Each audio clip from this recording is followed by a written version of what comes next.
But, like, it is another situation than pretending like Caitlin Clark doesn't exist. They want to make the trajectory look like it's going up and not down. It's whatever, man. We see what's going on. They're trying to make it so that the data looks as favorable as possible. ESPN didn't want to show the ratings were down from WNBA All-Star game because Caitlin Clark didn't play, so they just used the 2023 numbers instead. ESPN has come under fire for blatantly manipulating the narrative surrounding the 2025 WNBA All-Star game ratings.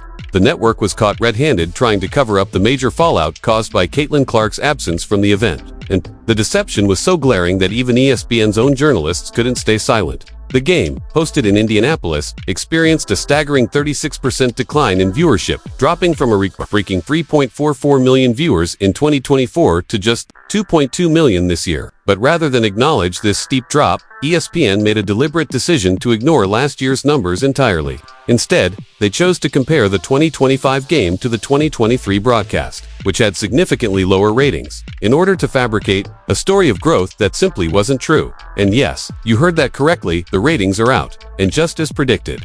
The numbers reflect what many fans were already suspecting: a silent boycott. The game drew just over 2 million viewers, which is technically an increase from 2023's modest audience of about 900,000. But when you compare it to 2024, where Clark's presence fueled historic highs, the 2025 viewership is down by 36%, a massive decline. Yet ESPN is attempting to spin this by calling it the second most watched All-Star game ever. While that may technically be true, it conveniently ignores the fact that it's still dramatically lower than last year's peak. What makes this manipulation even more absurd is where the All-Star game was played right inside Gainbridge Fieldhouse, Caitlin Clark's home court in Indianapolis. This event was meant to be a marquee moment for the WNBA, a crown jewel of the season held in the very city where its brightest star plays. Instead, the game turned into a ratings disaster that ESPN tried to dress up as a victory using statistics and misleading comparisons. They highlighted a 158% increase from 2023, completely skipping over 2024 like it never happened.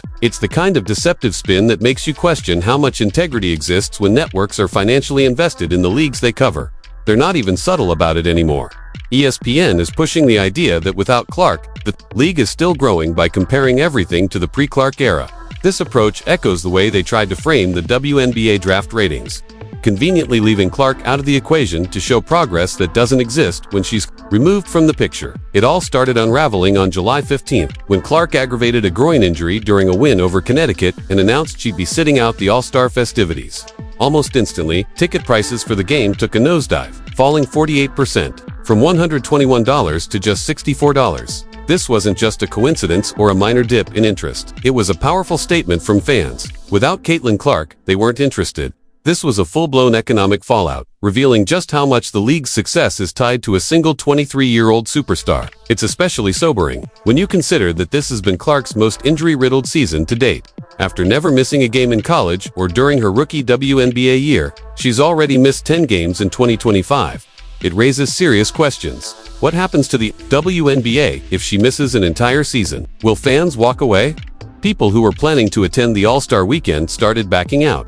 Social media DMIs and public comments poured in, saying they were canceling their plans, refunding their tickets, or just refusing to watch the broadcast. Altogether, even some influencers and fans who were set to attend the event changed their minds due to frustration over how the league and officials have treated Clark. The message was clear.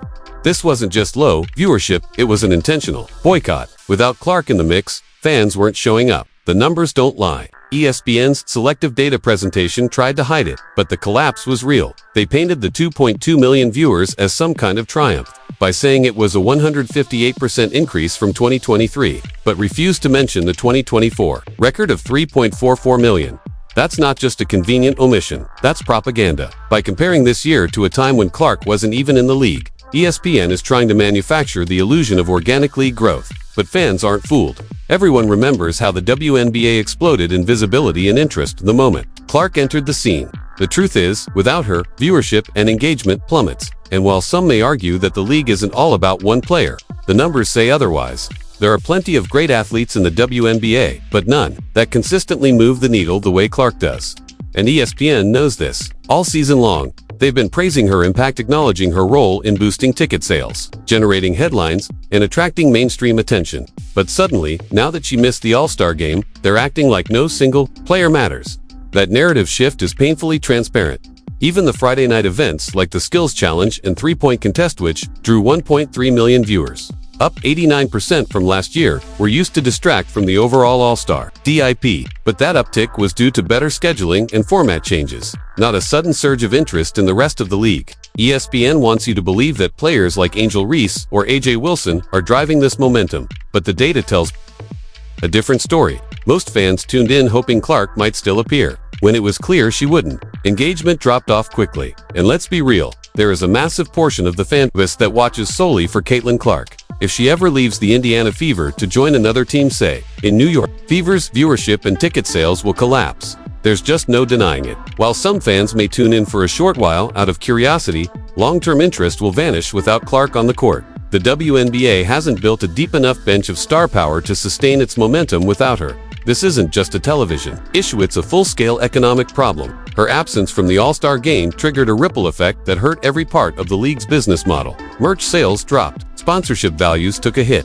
Local businesses in Indianapolis that had geared up for a Clark-driven tourism boost were left scrambling. Hotels, restaurants, and retail stores had stocked up on Fever gear, expecting a massive turnout, only to be met with thinned-out crowds. ESPN completely ignored this wider economic fallout, instead focusing on cherry-picked metrics that didn't tell the whole story. Even Nafisa Collier, dropping 36 points and winning All-Star MVP, barely registered with the broader public. There was no social media buzz, no major highlight clips going viral, and no sense of momentum. That silence spoke volumes.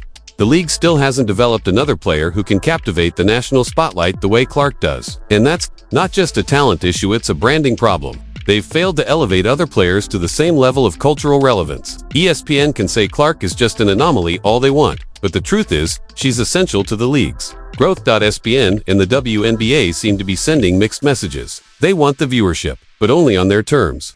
They want the money Clark brings in, but not the fan base that comes with it.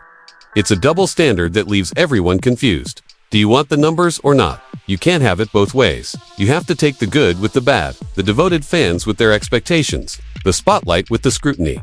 And it wasn't just fans calling out ESPN's misdirection.